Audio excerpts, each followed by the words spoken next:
Welcome to the Salmon Runs YouTube. Enjoy the video.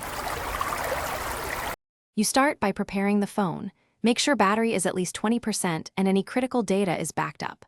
Hold the power key for 8 to 10 seconds to force a restart. This clears temporary kernels and can drop you out of odd states. Once the device reboots, watch the bottom left of the screen for the safe mode label.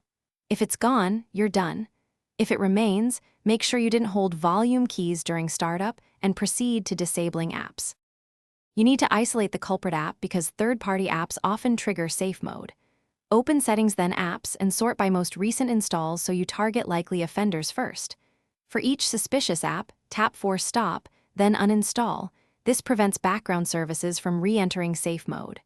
Once done with one or two candidates, reboot normally to check whether safe mode cleared. If that fixes it, reinstall only trusted apps. If not, continue to the next step for deeper resets and cache workarounds. If disabling apps fails, clear the system cache from recovery to remove corrupted temporary files. This often resolves persistent safe mode loops. If issues persist, perform a factory reset, but back up photos, contacts, and accounts first because this erases user data. Once reset, restore only essential apps to avoid reintroducing the problem. If safe mode remains after a reset, make sure you haven't got a stuck.